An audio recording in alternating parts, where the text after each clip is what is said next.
اور وہ کہتے ہیں کہ مفتی صاحب سے بھی پوچھیں کہ وہ دل پہ ہاتھ رکھ کے بتائیں کہ انجینئر محمد علی مرزا کو سلاخوں کے پیچھے بھیجنے کی ایک ہی وجہ ہے، اور وہ یہ ہے کہ اس نے اہل بیت کے دشمنوں کو بے نقاب کیا ہے، بنو امیہ کے ان بدنما کریکٹرز کو ایکسپوز کیا ہے۔ اس پہ کس حد تک سچائی ہے، آپ کا کیا کہنا ہے؟ اب ظاہر ہے کہ میں دلوں کا حال تو جانتا نہیں ہوں، اور لیکن یہ تو پھر آپ چونکہ بہت زیادہ کلوزلی انجینئر کو فالو کر رہے ہیں، اور آپ کا ماشاءاللہ ان سے جو ایک طرح کا رنگ میں اترنے ہی والے تھے لیکن اتر نہیں پائے، آپ وہاں پہنچ بھی گئے، تو اس کی کوئی نہ کوئی وجہ بھی ہوگی۔ میں سمجھتا ہوں کہ اہل بیت کے تعلق سے انجینئر مرزا نے جو گفتگو کی ہے اس سے ان کو ویوز تو بہت ملے ہیں، اور اس سے ان کو لوگوں کی بڑی تعداد ان کی طرف اٹریکٹ ہوئی ہے، کیونکہ یہ وہ حساس موضوع ہے کہ جو بھی اس موضوع پر گفتگو کرتا ہے تو اس کی ویڈیو چلتی ہے، اس کی ویڈیو وائرل ہوتی ہے۔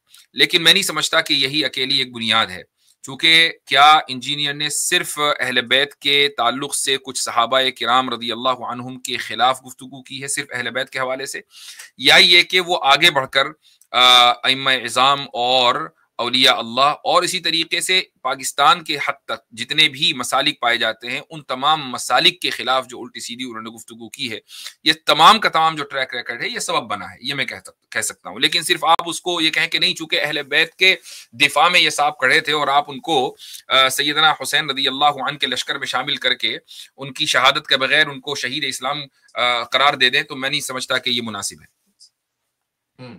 خوب، اس سلسلے میں ایک بڑا سنجیدہ قسم کا سوال یہ ہے کہ چاہے کوئی بھی شخص ہو، میں خالی انجینئر محمد علی مرزا کی بات نہیں کر رہا، اس کا کوئی پازیٹیو ایکسپیکٹ نہیں دیکھا جائے گا کہ اس نے دین کی اتنی خدمت کی ہے، اتنے اس نے ریسرچ ورک کیا ہے، اتنی اس کی ویڈیوز ہیں، کتنے صحابہ کی شان اس نے بیان کی ہے، کتنا قرآن اس نے سنایا پڑھا، یہ سب کچھ ٹریک ریکارڈ میں نہیں آتا ہوتا؟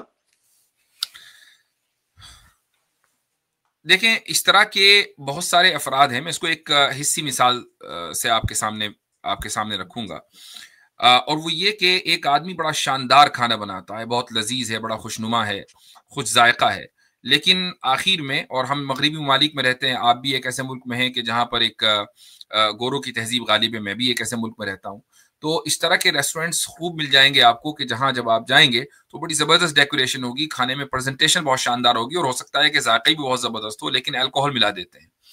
تو آپ یہ کہیں کہ بھائی اس آدمی نے اتنی محنت کی ہے، سارے انگریڈینٹس حلال ہیں، بس ایک شراب کا قطرہ ہی تو ڈالا ہے، تو کیا پوری محنت کے اوپر پانی پھیر دیا جائے، یا کھانے کے ذائقے کا اور اس کی پریزنٹیشن کا انکار کر دیا جائے؟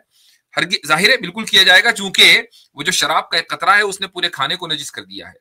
اسی طریقے سے انجینئر کی جو پوری محنت ہے، اگر وہ پازیٹیو انداز سے ہوتی تو شاید انجینئر کو جاننے والے اتنے لوگ نہ ہوتے، لیکن اس میں نہ صرف یہ کہ نیگیٹیوٹی ملائی گئی ہے بلکہ نیگیٹیوٹی کا غلبہ ہے۔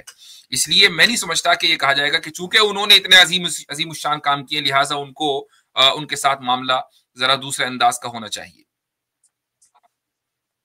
بہت خوب، بہت خوب۔ ایک صاحب فرماتے ہیں کہ ایاز نام ہے ان کا، فرماتے ہیں کہ شیخ صاحب کو اللہ یاری سے مناظرے کی دعوت دیں اس پلیٹ فارم کے ذریعے۔ تو مفتی صاحب کی میں رائے لے لوں گا، مگر میں آپ کی اطلاع کے لیے عرض کرتا ہوں کہ یہ پلیٹ فارم ہم نے بہرحال جیسے تیسے کر کے بہت کوشش کی ہے کہ محفوظ رہے غلاظتوں سے، زبانی غلاظت سے، بدتمیزی سے، بد اخلاقی سے۔ اس میں نہیں چاہتا کہ ہم اس کا لیول گرا کے ڈاؤن گریڈ کریں۔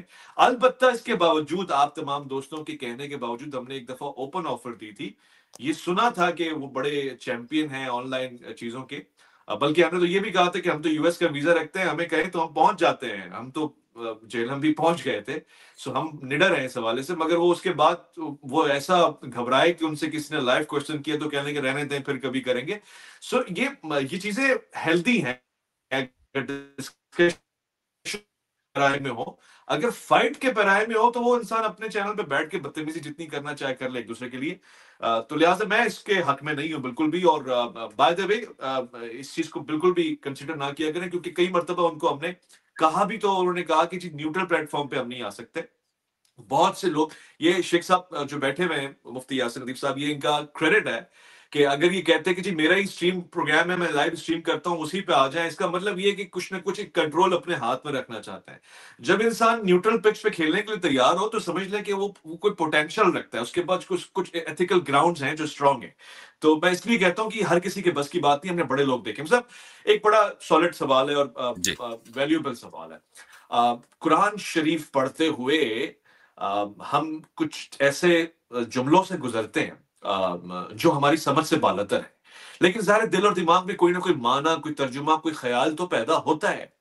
تو اگر وہ خیال باطل ہے یا وہ صحیح نہیں ہے مثلاً، تو کیا میں اس کی توہین کر رہا ہوں یا مجھ سے کوئی خطا ہو رہی ہے جس کا مجھے اندازہ نہیں ہو رہا؟ مثلاً ایک آیت کے معنی یہ نہیں تھے، میں نے اس کے غلط معنی لیے، تو کیا میں نے توہین کر دی؟ میں سمجھتا ہوں کہ اگر اس کی کوئی واضح انداز سے مثال سامنے آ جائے تو شاید کامنٹ کرنا زیادہ مناسب رہے گا، لیکن اگر کوئی مثال نہیں ہے، ایک اصولی بات آپ مجھ سے پوچھ رہے ہیں، تو اصولی جواب اس کا یہی ہوگا کہ ایک شخص اگر کسی آیت سے گزرا اور اس نے اس کے کوئی معنی مراد لیے، تو اس کو توہین کے زمرے میں تو نہیں رکھا جا سکتا، لیکن یہ دیکھا جائے گا کہ جو معنی اس شخص نے مراد لیے ہیں کیا وہ معنی خود اصول تفسیر کے مطابق ہیں یا نہیں. اگر اس نے تمام اصولوں کو درکنار کر دیا، لغت کے اصولوں کو، تفسیر معصور کے اصولوں کو اور احادیث کو، ہر چیز کو اس نے درکنار کر کے ایک معنی خود سے اپنی عقل کی بنیاد پر اس نے متعین کر لیے، تو اس کو تحریف کے زمرے میں تو رکھا جا سکتا ہے، توہین کے زمرے میں اس کو نہیں رکھا جائے گا. بہت بہتر.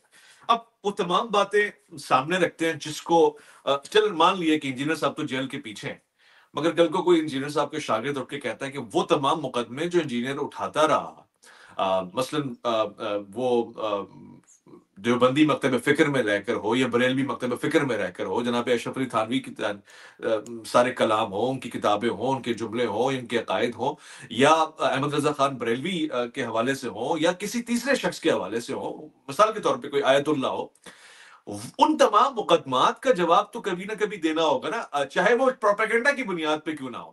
تو وہ یہ کہتے رہے ہیں کہ جی یہاں پہ تو فلاں نے اپنا کلمہ پڑھوایا، فلاں نے تو اپنے نام کی چیزیں کروائی ہیں، تو کیا یہ توہین رسالت نہیں ہے؟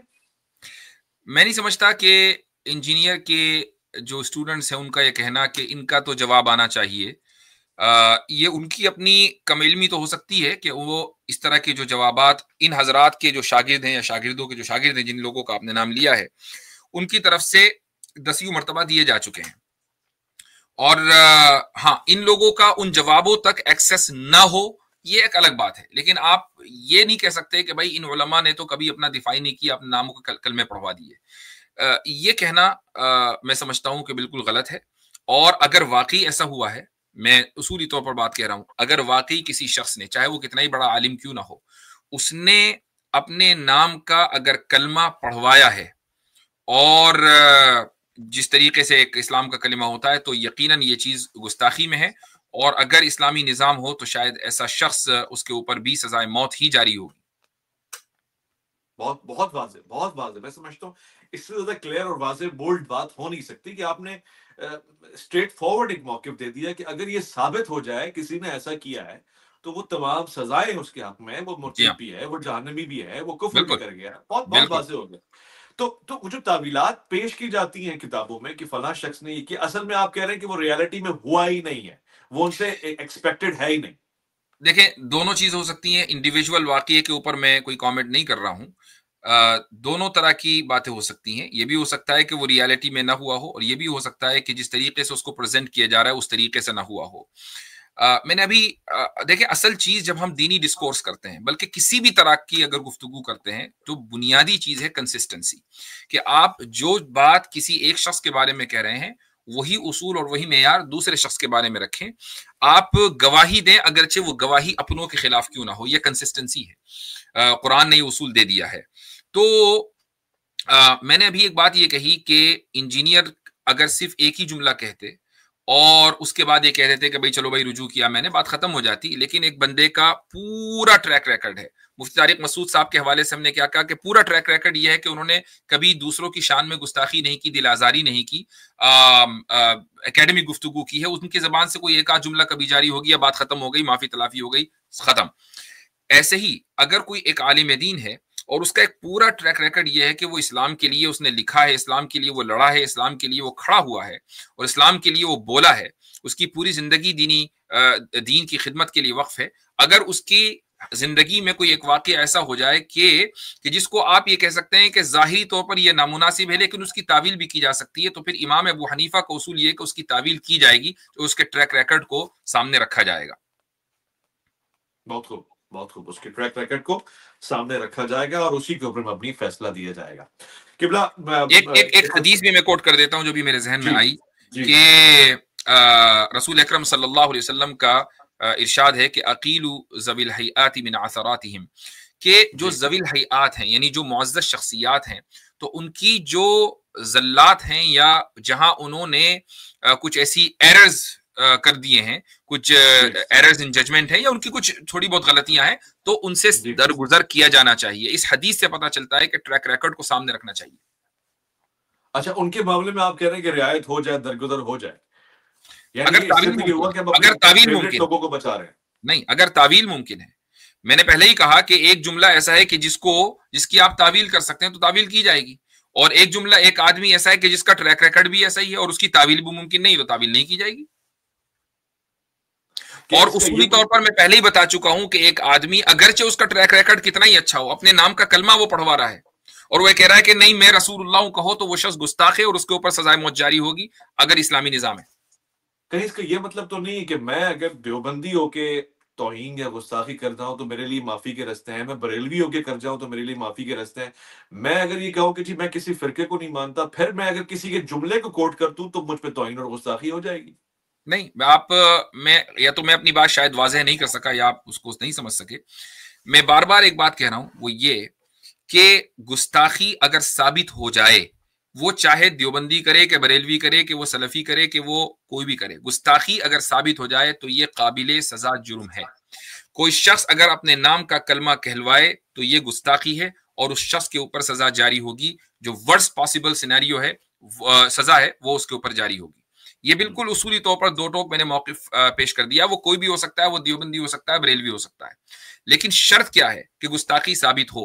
انجینئر کے معاملے میں بھی ہمارا یہی موقف ہے کہ چونکہ معاملہ عدالت میں ہے تو گستاخی ثابت ہوگی یا نہیں ہوگی عدالت طے کرے گی۔ مان لیجیے اگر گستاخی ثابت نہ ہو عدالت میں اور انجینئر باعزت بری ہو کر واپس آ جاتے ہیں، تو میں یا میرے علاوہ دنیا کا کوئی بھی شخص انجینئر کو اس معاملے میں گستاخ نہیں کہہ سکتا، یہ اس کے لیے درست نہیں ہوگا چونکہ عدالت نے ان کو باعزت بری کر دیا۔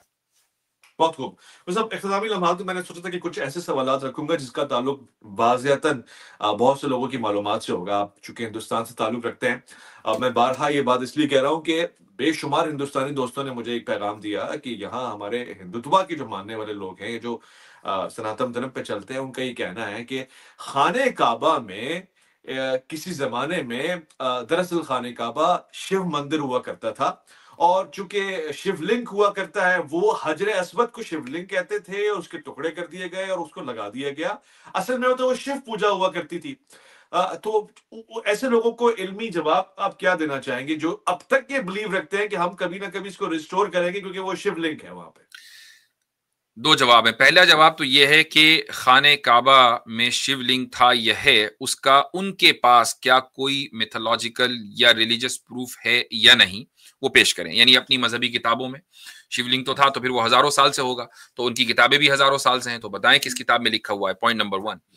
پوائنٹ نمبر 2، اگر بنیاد یہ ہے کہ مذہبی صحیفوں میں کیا بات آئی ہے اس کا اعتبار ہوگا، تو مذہبی صحیفوں میں خصوصاً قرآن کریم میں یہ بات آئی ہے کہ حضرت ابراہیم علیہ الصلاۃ والسلام نے کعبۃ اللہ کی تعمیر کی، اور حضرت ابراہیم علیہ الصلاۃ والسلام موحد تھے، تو جو دنیا کی پہلی مسجد ہے وہ کعبۃ اللہ ہے۔ دراصل مشرکین نے، آئیڈل ورشپرز نے اس مسجد کے اوپر قبضہ کر کے اپنے بت وہاں رکھے تھے۔ رسول اکرم صلی اللہ علیہ وسلم نے اس مسجد کو ان بتوں سے پاک کیا ہے۔ اس کا الٹا نہیں ہوا تھا کہ بت خانے کے اوپر مسلمانوں نے قبضہ کیا ہے، بلکہ مشرکین نے ایک مسجد کے اوپر قبضہ کیا تھا اور رسول اکرم صلی اللہ علیہ وسلم نے اس مسجد کو واپس لیا ہے۔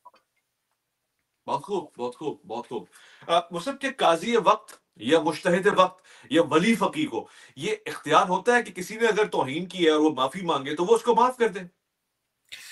عدالت کو یہ اختیار ہوتا ہے اور مفتی کو یہ اختیار نہیں ہوتا ہے۔ قاضی کو یہ اختیار ہے کہ مثلاً اگر وہ دیکھے کہ ہاں بھائی توہین تو ہو رہی ہے لیکن ایک آدھ پہلو اس طرح کا بھی نکل رہا ہے کہ توہین یعنی تعویل کی جا سکتی ہے تو قاضی کو بالکل یہ اختیار ہے، مجتہد کو اگر، لیکن شرط یہ ہے کہ وہ قاضی مجتہد ہو، اور یہ بات فقہ کی کتابوں میں لکھی ہوئی ہے کہ جہاں پر قاضیوں کے احکام ہیں کہ اگر قاضی مجتہد نہیں ہے تو اس کو جو پہلے سے رائج اجتہاد ہے اسی کو فالو کرنا ہے، لیکن اگر وہ مجتہد بھی ہے اور اجتہاد کر سکتا ہے تو پھر اپنے اجتہاد کی روشنی میں وہ قضا یا فیصلہ دے گا۔ دور حاضر میں آپ کن لوگوں کو مجتہد تصور کرتے ہیں، تسلیم کرتے ہیں؟ آج کے دور کے تو پیمانے ہی الٹ ہو چکے ہیں، یعنی یہ ایک بہت انفارچونیٹ سچویشن ہے کہ جو عدلیہ ہے اس میں میجورٹی، میں سمجھتا ہوں کہ 99% سے زیادہ جو ججز ہوتے ہیں مسلم ممالک میں، ان کو اسلام کا کچھ پتہ وتا ہوتا نہیں، سیدھی سیدھی بات ہے۔ ہاں ملکی قانون میں ضرور ماہر ہوں گے وہ، لیکن اسلامی قانون کا ان کو کچھ پتہ نہیں ہوتا۔ رہی بات کون لوگ اس وقت دنیا میں مجتہد ہیں، کسی کو یعنی بظاہر آئیڈینٹیفائی کر کے کوئی فائدہ نہیں ہے، لیکن ایک بڑی تعداد ماشاء اللہ اس وقت ہمارے درمیان ایسی ہے کہ جو درجہ اجتہاد کے اوپر فائز ہے، وہ پاکستان میں بھی ہیں، وہ انڈیا میں بھی ہیں، اور لیکن اس دور میں جو بہترین طریقہ ہے اجتہاد کا اس کو بولا جاتا ہے الاجتہاد الاجتماعی، یعنی جو فقہ کاؤنسلز ہیں، فقہ اکیڈمیاں ہیں، وہ سعودی عرب میں بھی ہیں، پاکستان میں بھی ہیں، انڈیا میں بھی ہیں، یہ اجتماعی طور پر 200 400 500 فقہا اکیڈمک پیپرز پیش کرتے ہیں، ان پیپرز کی روشنی میں اجتہاد ہوتا ہے اور پھر کسی رائے کو منتخب کر کے لوگوں کے سامنے پیش کر دیا جاتا ہے۔ یہ اجتہاد کا بہترین طریقہ ہے اور حنفی فقہ میں اسی اجتہاد کو پروموٹ کیا گیا ہے۔ بہت خوب۔ ہمارے انڈیا ہی سے تعلق رکھنے والے ایک بہت عزیز ہیں، بہت پیارے دوست، انہوں نے اسپیشلی سوال بھجوایا کہ استاد ہیں، جامع کے مدیر ہیں اور دارالعلوم ندوۃ العلماء میں ایک حیثیت رکھتے ہیں، سید سلمان حسین ندوی صاحب کے حوالے سے مفتی صاحب کی کیا رائے ہے؟ موجودہ جو ان کے بیانات ہیں اس کو کس نگاہ سے دیکھتے ہیں؟ ان کی تحقیق، ان کے اجتہاد کو کیا کیسا پاتے ہیں؟ میں نہیں سمجھتا کہ ان کی کوئی تحقیق ہے یا کوئی اجتہاد ہے۔ آئی نو یہ بہت بڑا ریل مٹیریل ہونے جا رہا ہے، لیکن let it be like that. دیکھیے، سلمان ندوی صاحب کی زندگی میں اتار چڑھاؤ بہت آیا ہے، وہ بھی انجینئر کی طرح نرگسی مزاج رکھتے ہیں، اور اس مزاج کا مسئلہ یہ ہوتا ہے کہ کبھی کچھ اور کبھی کچھ۔ میں صرف ایک سوال کروں گا ان صاحب سے کہ سلمان ندوی وہ شخص ہیں کہ جو اسلامی تحریکات کے تعلق سے بہت پرجوش انداز میں بات کرتے ہیں، ہر روز ان کی کوئی نہ کوئی ویڈیو آتی ہے عالم اسلام میں کیا ہو رہا ہے، لیکن یہ ساری دنیا جانتی ہے کہ ہندوتوا نے گزشتہ 10-12 سالوں کے اندر جس طریقے سے سر اٹھایا ہے، اور اس میں بہت سے مسلمان ان کا اس ایول موومنٹ کا نشانہ بنے ہیں، تو کیا سلمان ندوی نے کبھی اس موضوع کے اوپر بھی گفتگو کی ہے؟ کیا وہ مسلمان کے جو ان کے ارد گرد، ان کے محلے میں رہ رہے ہیں، ان کے شہر میں رہ رہے ہیں، وہ مسلمان نہیں ہیں؟ کیا صرف عالم عرب میں بسنے والے مسلمان ہی مسلمان ہیں؟ تو ایک آدمی کے سے سوال اس کی کنسسٹنسی کے اوپر ہوگا کہ آخر کیا وجہ ہے، وہ کون سا انڈر دا ٹیبل معاہدہ ہے آپ کا کچھ لوگوں کے ساتھ کہ آپ ان کے تعلق سے گفتگو نہیں فرماتے ہیں اور آپ ادھر ادھر کی بہت زیادہ گفتگو کرتے ہیں؟ کیا وجہ ہے؟ تو یہ سوال تو بنے گا۔ رہی بات یہ کہ انہوں نے دینی موضوعات کے اوپر جو کام کیا ہے، ایک وقت تک میں اپنی رائے بتا دوں آپ کو، میرے وہ رول ماڈل تھے، اور یعنی لیونگ علماء میں وہ میرے رول ماڈل تھے، اور میں بہت زیادہ عزت اور احترام کے ساتھ ان کی تقریریں بھی سنتا تھا اور یہ تمنا کرتا تھا کہ مولانا سے میری ملاقات ہو جائے۔ 2-3 مرتبہ میری ان سے فون پر بات بھی ہوئی ہے، ان سے ملاقات بھی ہوئی ہے، اور یہ وہ زمانہ تھا کہ جب وہ واقعی علماء کے ترجمان تھے۔ اس کے بعد پھر ایک واقعہ ایسا ہوا کہ وہاں مسلم پرسنل لا بورڈ کا، آل انڈیا مسلم پرسنل لا بورڈ ایک وہاں بڑی ریپیوٹیبل تنظیم ہے، اس کا اجلاس تھا، اس میں ان کا کچھ اختلاف ہوا اور وہاں سے ان کی زندگی کا ٹریک بدلا۔ تو ملی مسائل کے اوپر علماء سے اختلاف کرتے کرتے کرتے جو فنڈامنٹل کور ریلیجس مسائل ہیں ان میں وہ اختلاف کرنے لگے، اور اس وقت وہ ان کی حالت یہ ہو گئی ہے کہ وہ اپنے محلے کی مسجد میں تقریر نہیں کر سکتے ہیں، اس لیے بس یوٹیوب کا سہارا لیتے ہیں۔ اچھا، یہ تو بڑی حیران کن بات ہے۔ مجھے لگا کہ ان کی پاپولیرٹی میں مزید اضافہ ہوا ہے، لوگ ان کی ویڈیوز بھیج رہے ہوتے ہیں، ان کے بیانات دے رہے ہوتے ہیں، ان کے اپنے اسٹوڈنٹس ان سے برات کا اظہار کر رہے ہیں، ان کے اپنے اسٹوڈنٹس ان کے خلاف کتابیں لکھ رہے ہیں۔ کیا وجہ ہے اس کی؟ موٹی وجہ کیا ہے اس کی؟ اس کی بنیادی وجہ یہی ہے کہ ان کو بھی انجینئر کی طرح اپنی زبان پہ کنٹرول نہیں ہے. اور یہ دیکھیں مشاجرات صحابہ 3 مسائل ایسے ہیں کہ جو بے انتہا کمپلیکیشن اپنے اندر رکھتے ہیں. پہلا مسئلہ ہے تقدیر کا، دوسرا مسئلہ ہے تقلید کا، تیسرا مسئلہ ہے مشاجرات کا. مشاجرات صحابہ اپنے اندر ایک تاریخی بھی ہے اور یعنی بہت زیادہ کمپلیکیشن رکھتا ہے. کمپلیکیشن اس معنی گر کہ اس میں کانٹرڈکٹری تاریخی روایات ہیں. اب ایک آدمی جو اپنے آپ کو محدث مانتا ہے، وہ یہ کہتا ہے کہ جی میں محدث ہوں، میں نے اصول حدیث پہ کتابیں لکھی ہیں، میں نے فلاں یہ کہا، تو اس کو اتنا تو معلوم ہونا چاہیے کہ حدیثوں کی کتابوں کے الگ الگ درجات ہیں. کچھ کتابیں ایسی ہیں جو تاریخی کتابیں مانی جاتی ہیں. مثال کے طور پر تاریخ طبری میں اگر کوئی روایت آئی تو اس کی حیثیت ایک تاریخ کی ہے، چاہے اس میں کتنی ہی لمبی سند کیوں نہ ہو. اس کے مقابلے میں اگر بخاری اور مسلم میں کوئی روایت آ گئی تو اس کی حیثیت حدیث کی ہے. اور صحابہ کرام رضی اللہ عنہم کی جو شخصیات ہیں وہ قرآنی شخصیات ہیں، وہ تاریخی شخصیات نہیں ہیں. لہٰذا اگر کوئی روایت ایسی ہے کہ جو آپ کسی حدیث کی کتاب سے اٹھائیں اور کسی صحابی کو اوپر چسپا کر دیں اور یہ کہیں کہ یہ منافق تھا، فلاں تھا، وہ تھا، تو گویا کہ یہ قرآنی شخصیات کے اوپر حملہ ہو گیا. تو اس لیے مین اسٹریم علماء نے، بلکہ میں نہیں سمجھتا کہ کوئی ایک عالم بھی کہ جس کے پاس علم دین ہے اس طرح کی زبان سے متفق ہوگا متفق جو وہ ہوگا. استعمال بہت کرتے خوب، ہیں. بہت خوب. مصعب، آپ کے مکتب فکر کے چند ایک علماء ظاہر وہ آپ کے لیے بھی بہت ہی قابل ستائش ہوں گے. کیا ایسا ہے کہ دیگر مکاتب فکر میں سے بھی کچھ علماء کو آپ پسند کرتے ہیں، ان کی آراء کو، ان کے ترجموں کو، ان کے تفاسیر کو، ان کی فقہی کوششوں کو قدر کی نگاہ سے دیکھتے ہیں اور متاثر سمجھتے ہیں؟ یہ انشاءاللہ میری گزارش ہوگی کہ اگر اس کو لاسٹ کوشچن رکھ لیں اور اس کے بعد پھر مجھے اجازت بھی دیں. بالکل بالکل. جی، تو آپ کا جو سوال ہے وہ یہ کہ اس مکتب فکر کے علاوہ مثلاً جو ماضی قریب میں علماء گزرے ہیں ان میں شیخ یوسف القرضاوی رحمہ اللہ، اور انہوں نے بڑا زبردست موسوعی کام کیا ہے. میں نے ان کی بہت سی کتابیں پڑھی بھی ہیں اور بڑا متاثر ہوا ہوں. اسی طریقے سے اگر آپ دیکھیں موجودہ دور میں مقررین میں جو پاکستان میں ایک بڑے عالم ہیں اور بریلوی مکتب فکر سے آتے ہیں، میں سمجھتا ہوں کہ وہ طارق جمیل صاحب کے مساوی ہیں. اور بہت ہی انفارچونیٹ بات یہ ہے کہ ان کا نام جو ہے میرے ذہن سے نکل رہا ہے، لیکن جب ان کی تقریر آتی ہے. ڈاکٹر طاہر القادری کی بات نہیں نہیں نہیں نہیں نہیں نہیں، اللہم صلی علی محمد. وہ بہرحال ان کی تقریر اگر میرے سامنے کبھی آ جاتی ہے تو میں تقریر پھر اپنے آپ کو روک نہیں پاتا ہوں، میں پوری سنتا ہوں. عشق نبوی ماشاء اللہ ان کی تقریر ہوتی ہے، اور مجھے معلوم ہے کہ وہ بریلوی عالم دین ہیں اور کافی مقبول ہیں دنیا بھر میں. تو باقی یہ کہ اکیڈمیکلی خود مولانا طاہر القادری صاحب ایک اکیڈمک شخصیت ہیں اور انہوں نے بھی موسوعی کام کیا ہے. خود سیرت کے حوالے سے ان کا کام بڑا زبردست ہے. ان کی کتاب ہے سیرت الرسول کے، جس کے کچھ اجزاء میں نے پڑھے ہیں اور میں متاثر ہوا ہوں. بہت خوب. بے انتہا شکریہ مفتی صاحب آپ کا، آپ کی تشریف آوری کا، آپ کے قیمتی وقت کا، اور ہمیں انشاءاللہ مستقل اب آپ کے لیے دعا کو بھی ہیں اور آپ سے وقت بھی نکالتے رہیں گے.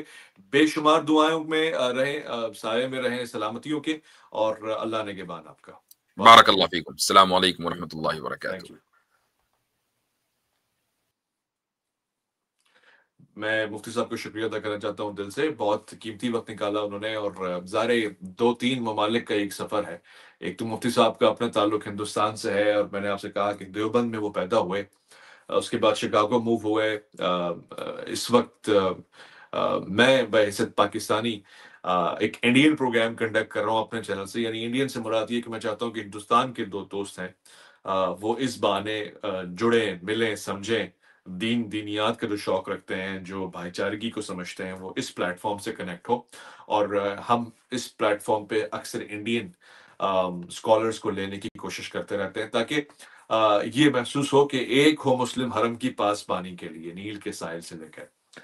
اب جو بنیادی سوالات مفتی صاحب سے پوچھے گئے وہ ان میں سے بے شمار آپ کا نام لے کے آپ کے کامنٹس کو دیکھ کے پڑھے گئے. میرا خیال ہے، میرا گمان ہے، اگر مفتی صاحب، مفتی یاسر صاحب شیخ ڈاکٹر طاہر القادری کا نام نہیں لے رہے تھے تو پھر وہ عین ممکن ہے کہ وہ جناب پیر ثاقب رضا مصطفی صاحب کے بارے میں کہہ رہے تھے کہ ان سے بہت متاثر. میرا گمان ہے، اس کی تصدیق میں نہیں کر سکتا کیونکہ یہ چند ایک نام ہے. جو محبت کی بات کرتے ہیں، جن کی زبان سے آپ نے کبھی نفرت نہیں سنی ہوگی، تکفیر نہیں سنی ہوگی، اور وہ زبانیں ہمیں زیادہ اچھی لگتی ہیں کہ جن پہ حضور کی آل کا ذکر آتا ہے، جو درود کی لے میں خوبصورتی کے ساتھ مہک رہی ہوتی ہیں، جو صلی اللہ علیہ وآلہ وسلم کہتی ہیں. ان زبانوں سے ہمیں ویسے بھی عشق ہو جاتا ہے. تو یہ میرا گمان تھا، اس لیے میں نے اس کا اظہار کیا. میں خواتین و حضرات پابند ہوں کہ آپ کے کامنٹس میں میرے پاس چند ایک ویڈیوز بھی دی ہیں، اگر علی بھائی اس کو چلا سکے کرنٹ افیئرس کو لے کے، تاکہ ہم اس پہ آگے بات کر کے آپ سے اجازت لیں. بہت زمانے بعد لائیو کرنے کا موقع ملتا ہے، مگر کوشش یہ ہوتی ہے کہ آپ کے لیے لائیو ہو اور آپ کے کویشچنس کو لے سکوں. ایک کشمکش سی چل رہی ہے، محسوس یہ ہوتا ہے کہ چونکہ توہین کا ٹاپک ہے، اور ریسنٹلی ہمارے محبوب محمد علی مرزا صاحب کے اوپر الزام لگا ہے توہین کا. مجھ سے اکثر لوگ یہ کہتے ہیں کہ آپ کا سٹینس کیا ہے. میرے خیال ہے میں ایک چھوٹا آدمی ہوں، اور اپنے دائرے میں رہ کے جو مجھے اللہ نے طاقت دی ہے اس کو بابا سے بلند عیاں کرتا رہتا ہوں. میں آپ سے ہمیشہ یہ کہتا رہا ہوں کہ میں نے کبھی بھی یہ نہیں دیکھا کہ سامنے کوانٹٹی کتنی ہے، تعداد کتنی ہے. یہ ان لوگوں کا ذہن ہوتا ہے جن کے معیارات یہ ہوتے ہیں ویوز، سبسکرائبرز، فالوورز، لائکس. میرا یہ کبھی بھی معیار نہیں رہا، اور اگر رہتا تو میں اسی ایک چیز کو، پیٹرن کو فالو کر رہا ہوتا. میرے محمد علی مرزا صاحب سے بے شمار اختلافات ہیں، اور کچھ تو اس نوعیت کے ہیں کہ میں ان کو علمی نہیں بلکہ اخلاقی اختلافات سمجھتا ہوں. ان کی زبان سے میں کبھی بھی متاثر نہیں ہوا. ان کے لب و لہجے نے مجھے کبھی بھی فین نہیں بنایا ان کا. مگر اس مسئلے کے اوپر میں نے نہ صرف یہ کہ ان کا ساتھ دیا ہے، بلکہ ان کی قیمتی جان کے حوالے سے خدشات کا بھی اظہار کیا ہے کہ ایک ایسے انسان کے ساتھ یہ سلوک ناروا ہے، نازیبا ہے، انجسٹس ہے، جو بارہا اسی موقف کے اوپر اپنا مقدمہ چلا رہا ہو کہ جی میرے نبی صاحب ہے کوئی نہیں. تو میں یہ بہت سے لوگوں کو حیران کرتا ہے کہ آپ کو تو اس سے کیش کرنا چاہیے، فائدہ اٹھانا چاہیے، اور جو ایک ٹولہ ہوتا ہے ہمارا، جب وہ دیکھتا ہے کہ سامنے شخص کمزور ہے تو اس وقت وہ اٹھتا ہے، وہ شور مچاتا ہے. میں تو اس سوچ کے بھی خلاف ہوں کہ جب سامنے والا کمزور ہے تو اس کی کمزوری کا فائدہ نہیں اٹھانا چاہیے. یہ علی والے کی فطرت نہیں ہوتی. ہم تو تلوار دے دیا کرتے ہیں کہ جی مقابلہ کر کے دکھاؤ اگر ہمت ہے تو. دا پوائنٹ از کہ یہ جو پورا سسٹم ہے، یہ سسٹم ہی اس مزاج کے اوپر مبنی ہے کہ ہم بس چڑھائی کر دیں اکثریت کی بنا کے اوپر، جمہوریت کا نام لے کر، کوئی کوانٹٹی کا. اور حسینی مزاج یہ ہے کہ وہ کوالٹی کے اوپر فوکس رکھتا ہے، چاہے سب اس کے مخالف کیوں نہ ہو. میں نے چند خدشات کا تحفظات کا اظہار کیا تھا کہ محمد علی مرزا صاحب بے شمار مرتبہ ایسے جملے کہہ چکے ہیں جو ناروا ہیں، نازیبا ہیں، جو کسی ایک عام مسلمان کی اہانت کے سوا کوئی اور زاویہ نہیں ہے. مگر یہ الزام لگا کے ان کو اس کے ساتھ یہ کرنا، یہ کسی بھی طرح سے جسٹیفائی نہیں ہے. اور میں چاہے اکیلا ہوں یا میرے ساتھ چار لوگ ہوں، میں ہمیشہ یہ جملہ کہتا رہوں گا اور ہمیشہ کوشش کرتا رہوں گا. ریسنٹلی مجھ سے ان کی اکیڈمی کے ساتھیوں نے بھی رابطہ کیا، اور مجھے یہ چیزیں اچھی نہیں لگتی کہ کسی کو چھوٹے چھوٹے واٹس ایپ کے ثبوت دکھایا جائیں، اس طرح کی جائیں. یہ بہت چھوٹے لیول لوگوں کا معیار ہے. نہ میں ان سے کبھی رابطہ کرتا ہوں ایز سچ، بٹ مجھے خوشی ہوئی کہ انہوں نے مجھ سے رابطہ کیا، اور انہوں نے کچھ فیکٹس میرے سامنے رکھے، فتاوے رکھے جو محمد علی مرزا صاحب کے حق میں بے شمار لوگوں نے دیا ہے. جن فتاووں کو میں قدر کی نگاہ سے دیکھتا ہوں کہ کچھ فتوے ہوتے ہیں جو غلط ٹائم پہ دیے جاتے ہیں، اور غلط دیے جاتے ہیں اور صحیح لوگوں کے خلاف دیے جاتے ہیں. کچھ فتوے صحیح ٹائم پہ دیے جاتے ہیں اور صحیح جملوں اور معنوں میں دیے جاتے ہیں. تو میں اس کو انڈورس کرتا ہوں. میں بذات خود تو ایک مفتی کی حیثیت سے فتویٰ نہیں لکھ کے دے سکتا، نہ مجھے اس کا حق ہے، مگر ان فتووں کو کڑی نگاہ سے دیکھتا ضرور ہوں، کیونکہ میرا 10 12 15 سال کا تجربہ ہے مفتیان کے ساتھ، علماء کے ساتھ بیٹھنے کا. لہٰذا میرا یہ کامنٹ ویلیوبل ہے کہ یہ جتنے بھی فتوے میں دیکھ رہا ہوں بہت عقلی ہے، سنجیدگی کے اوپر مبنی ہے. لوگ محمد علی مرزا سے نفرت بھی کرتے ہو، مگر وہ یہ نہیں کہہ پا رہے دل اور زبان سے کہ اس نے گستاخی کی ہے، کیونکہ وہ جانتے کہ انہوں نے گستاخی نہیں کی ہے. وہ جانتے ہیں کہ اس شخص کے ساتھ ان کا کینہ ہے، ان کا پرانا مسئلہ ہے، اس کا اپنا ٹریک ریکارڈ شاید جیسے کہ مفتی صاحب فرما رہے تھے کہ اس طرح کا ہو. مگر یہ الزام لگا کے سلاخوں کے پیچھے بھیجنا بہرحال جسٹیفائڈ نہیں. اسلامی نظریاتی کونسل کے دامن میں یہ بات ہے، اور امید کرتا ہوں کہ اس سے کوئی خیر کی چیز نکل آئے گی، جس کے امکانات اس لیے کم ہے کہ اسلامی نظریاتی کونسل کا جہاں کردار ہونا چاہیے، جہاں ہوتا ہے، جہاں بہت پاورفل کردار ہے، وہاں سے ان کو ایک مشاورت کی حیثیت سے لیا جاتا ہے، انالیسس لیا جاتا ہے، ان کا رائے لی جاتی ہے، ان کی فیصلہ نہیں صادر کر سکتے وہ. اور پھر یہی تو ایک مسئلہ ہے جس پہ تمام مکاتب فکر تقریباً یکجا ہے. ہمارے یہاں بہت کم چیزوں پہ مکاتب فکر یونائٹ ہوتے ہیں، فلسطین کے مسئلے پہ یونائٹ نہیں ہوتے، آپ اس سے اندازہ لگائیں. مگر محمد علی مرزا کے مسئلے پہ یونائٹ ہے almost all of them except شیعہ مکتب فکر، جو ظاہر ایک طرح سے ان کو سپورٹ ہی کر رہا ہے وچ از فائن. بٹ جتنے بھی مکاتب فکر ہیں وہ یہ کلیئر لے چکے ہیں کہ جی محمد علی مرزا ہمارا دشمن ہے اور ہم نے اس کو چھوڑنا نہیں، کیونکہ بڑی مشکل سے ہمارے ہاتھ میں آ گئے. سو میں سوچ کے ضد میں کھڑا ہوا ہوں، اور میں نے اس پہ کوئی بہت پروگرامز نہیں کرنے، بہت سارا شور نہیں مچانا، میں نے کوئی اس کے اوپر ریلیاں نہیں نکالنی، جلوس نہیں کرنے، اسپیچز نہیں دینی ہے. بٹ مجھ سے اگر کوئی رائے پوچھتا ہے تو میں اس کو یہ بڑا کلیئرلی کوٹ کرتا ہوں کہ جی میں ان کے ساتھ ذاتی علمی اخلاقی اختلاف رکھتا ہوں اور رکھتا رہوں گا، اور ہمیشہ کہتا رہوں گا کہ اس نے بے شمار غلطیاں کی ہیں، بے شمار ایسے کام کیے ہیں جس سے ایک فرقہ ڈیولپ ہو گیا ہے ان کا. اور ابھی بھی آپ دیکھ لیں کہ وہ فرقہ اپنا کام کر رہا ہوتا ہے، جس کو میں نے فرقہ جہلمیہ بھی نام دیا. بٹ یہ میرا ان کے ساتھ ایک ٹیکنیکل ایشو ہے، میں جو غلط سمجھتا ہوں وہ کہتا ہوں. اس مسئلے کے اوپر میں غلط نہیں سمجھتا، اور میں سمجھتا ہوں کہ ان کے ساتھ غلط ہو رہا ہے وچ از ناٹ جسٹیفائڈ. تو مجھ سے جب ان کی ٹیم نے رابطہ کیا تو میں نے بھی ان سے خیر خواہی کے ساتھ اسی چیز کا ذکر کیا کہ اپنی ٹیم کو اسٹرانگ کریں، اپنے لائرز کو اسٹرانگ کریں. اس سلسلے میں میری کوئی ہیلپ چاہیے، بااثر شخصیت تک پہنچنا چاہیے، ان سے بات کرنی چاہیے، ان سے ملاقات کرنی چاہیے، ان کو آپ کا مقدمہ جانا چاہیے. آئسولیٹ نہ کریں اپنے مقدمے کو آپ، اس لیے کہ میں جانتا ہوں کہ ہمارے یہاں با اثر مقامات کے اوپر جہاں بہت پاورفل لوگ بیٹھے ہوتے ہیں، ان کے ساتھ کچھ ایسی ٹنکیاں بیٹھی ہوتی ہیں مولویوں کے روپ میں، جن کے اپنے اوپر شرابوں کے کیسز ہوتے ہیں، جن کے اپنے اوپر اخبار میں آئی ہوئی خبریں ہوتی ہیں. وہ کہتے ہیں نا کار میں جائیں گے اخبار میں آئیں گے، وہ سب ان کے ساتھ ہوا ہوتا ہے. اور ان کا کام یہ ہوتا ہے کہ جو موجودہ حکومت آ جائے، جو سسٹم چل رہا ہو، اس کے وہ چیلے بن جاتے ہیں. اصل میں وہ مرید اس چیلے کے ہوتے ہیں. تو وہ لگے ہوئے اس طرح کے کاموں میں کہ بس کسی طرح کسی کا چیپٹر کلوز کرتے ہیں. یہ ان کے ذہن نہیں ہے ان کو، بلکہ شاید ان کی سلسلوں نے ان کو بتایا کہ یہ یزیدیت ہے نا، اور یہ یزیدیت ان کے اندر موقع پرست لوگ ہیں، موقع تلاش کرتے ہیں کہ ایسا کوئی موقع مل جائے کہ سامنے والا کمزور ہے، چڑھائی کرتے. تو میں چونکہ جانتا ہوں اور دیکھ رہا ہوں کہ وہ صرف ظلم، بربریت، ناانصافی کے اوپر مبنی ایک سوچ قائم کرنا چاہ رہے ہیں، جس کی ان کو آج نہیں تو کل شرمندگی ہوگی. ضرورت بہت سارے لوگ زندگی میں کسی کی قدر نہیں کر پاتے، زندگی میں کسی کی ویلیو کو نہیں سمجھ پاتے، مگر ان کے جانے کے بعد انہیں قدر ہوتی ہے. مجھ سے لکھ لیں کہ یہ اکثر لوگ مرزا محمد علی کے جانے کے بعد بولیں گے بڑا اچھا آدمی تھا، بڑی اچھی باتیں کی ہیں. زندگی میں نہیں بولیں گے، اس لیے کہ ان کے اپنے مورچے خطرے میں ہیں، ان کے اپنے مورچے خوف اور ہراس میں پھیلے ہوئے، ان کے اپنے مورچے انتہائی کمزور پوزیشن میں ہیں، کیونکہ انہوں نے تو کبھی محبت اور اتفاق اور اتحاد اور جوڑنے اور حقائق اور ریسرچ کی بات نہیں کی ہے. انہوں نے تو یہ کہا کہ میں کہہ رہا ہوں مان لو، بس یہی ہے. تو یہاں پہ ایک بڑا ایک ڈفرنس آ جاتا ہے. بات میں نے اس پہ زیادہ گفتگو نہیں کرنی میرا، کیونکہ پروگرام آج توہین کے حوالے سے تھا، تو میں نے کہا اس کے بیک گراؤنڈ میں ذرا سی گفتگو کر لوں. بے شمار کامنٹس آئے ہیں، میں عریشہ کے بہت سارے کامنٹس پڑھا تھا، بہت اچھے ہیں.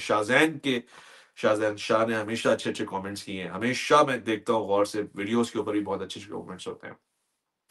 اور بے شمار ایسے لوگ ہیں جن کے کامنٹس میں اس وقت دیکھ رہا ہوں.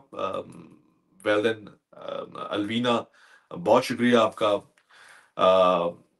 ڈاکٹر اسامہ اکمل، بہت بہتر انداز میں آپ گفتگو کر رہے ہیں. بے شمار ایسے لوگ ہیں. محمد علی درس کہتے ہیں کہ السلام علیکم ورحمۃ اللہ، ویس ربانی حافظ اللہ تعالی.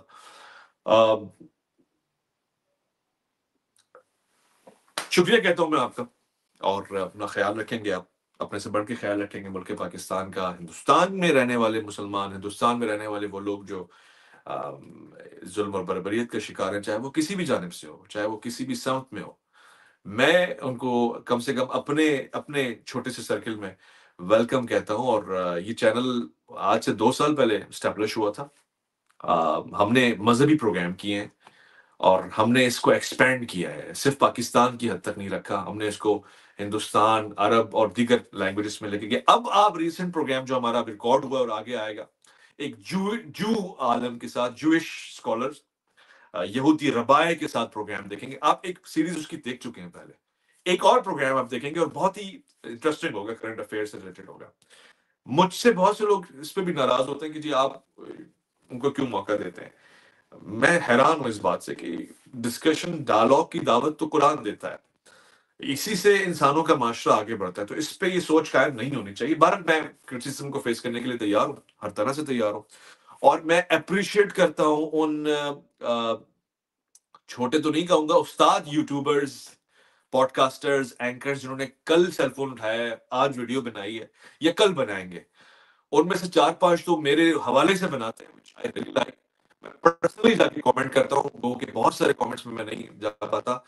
میں ان کی ویڈیوز کو نام لے کے میں ان کو وہ نہیں کروں گا کہ وہ برا مانے، بٹ میں چاہتا ہوں کہ اور اچھی اچھی ویڈیوز بنائیں، چاہے مجھ پہ کرٹیسائز کریں، کیونکہ یہ آپ کا حق ہے، یہ حق آپ کو اللہ نے دیا ہے۔ یہ جب زندگی اس نے روح پھونکی ہے نا، تو آپ کو یہ تمام حقوق کے ساتھ اس نے کمپلیٹ پیکج بنایا ہے۔ سو آپ کا حق ہے کہ آپ اتفاق کریں یا اختلاف کریں، آپ کا حق ہے، مگر اس حق کو حق کے ساتھ نبھائیں، یعنی اخلاق جسٹیفائی کرتے ہوئے۔ تھینک یو سو مچ، خیال رکھیں گے اپنا، دعا کو رہیں گے حضور سرور کائنات اور ان کی آل سے محبت عملی مراحل سے گزرتے ہوئے خدا اپنی بارگاہ میں قبول فرمائے۔ فلسطین کے لیے، دنیا میں جہاں جہاں مسلمان ہیں، انسان ہے اور مشکل میں ہے، اس کے لیے آپ کی آواز اٹھنی چاہیے، آپ کا مقدم بیان ہونا چاہیے۔ زندہ رہنے والے لوگوں کی یہ مثال ہوتی ہے خواتین و حضرات۔